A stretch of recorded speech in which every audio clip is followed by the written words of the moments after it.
সিরাতাল মুস্তাকিম, সহজ সরল পথ আনার জন্য ও পৃথিবীতে ইনসাফ কায়েম করার জন্য আল্লাহ রাব্বুল আলামিন যুগে যুগে নবী রাসূল পাঠিয়েছেন। নবী রাসূল পাঠানোর উদ্দেশ্যটাই হচ্ছে পৃথিবীর সমস্ত মত আদর্শের পরে ইসলামকে প্রতিষ্ঠিত করার জন্য চেষ্টা প্রচেষ্টা চালিয়ে যাওয়া। কেউই সফল হয়েছেন, কেউই নবীর জীবন হয়তো বা ইসলাম সকল মানুষের প্রতিষ্ঠিত করে যেতে পারে না, কিন্তু নবীরা ব্যর্থ হন। তাদের দায়িত্ব ছিল কাজ করে যাওয়া, তারা সেই দায়িত্ব পালন করেছে।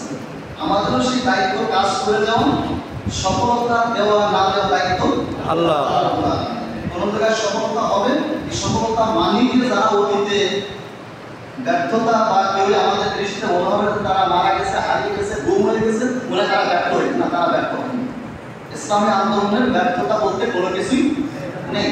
ইসলামী আন্দোলনের সবকিছু সফলতা, বরঞ্চ যখন চূড়ান্ত সফলতা এসে যায় তখন ইমানের পরীক্ষা বেশি দিতে হয়।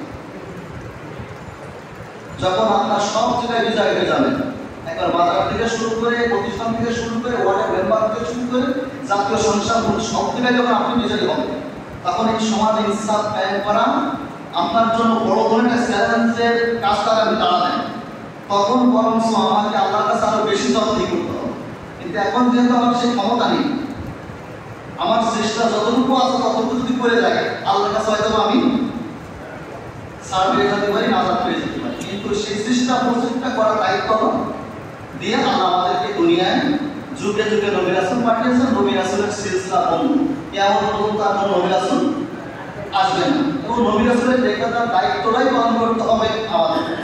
এজন্য আল্লাহ রাসূল সাল্লাল্লাহু আলাইহি ওয়াসাল্লাম বলেছেন যে তিনটে কাজ যদি না করা হয়, লা তা'মুরুনা বিল মারুফ ওয়া লা তানহাউনা আনিল মুনকার ওয়া লা তা'মুরুনা আলাল খায়র, যদি তোমরা তিনটে কাজ না করো, সত্যের আদেশ, অসত্যের নিষেধ, কল্যাণ কাজের থেকে মানুষকে উদ্বুদ্ধ যদি না করো, সত্যের আদেশ করা কঠিন কাজ, নিষেধ করা কঠিন কাজ, কিন্তু উদ্বুদ্ধ করা যে বাবুরে তেলটা মানুষের শিবিরে বাবুরে তুই এই কাজটা করছিস, এতটুকু জিনিস পৌঁছে কমা না, আর যদি নিষেধ তো দায়িত্ব এটা করবি, এটা করবি, তাই না?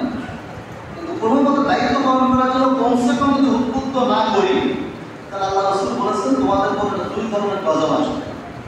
এক ধরনের গজব আল্লাহর আকাশ থেকে জমিন থেকে তোমাদের উপরে দেওয়া হবে, আর এক ধরনের গজব সুম্মা ইউআমিরুশ শিরার, তোমাদের ভিতরে নিকৃষ্ট যারা চরিত্রহীন যারা, তারা তোমাদের নেতা হয়ে যাবে। সুম্মা ইয়াদউ খিয়ারাকুম, আর তোমাদের ভিতরে ভালো ভালো লোকেরা আল্লাহর কাছে দোয়া করবে।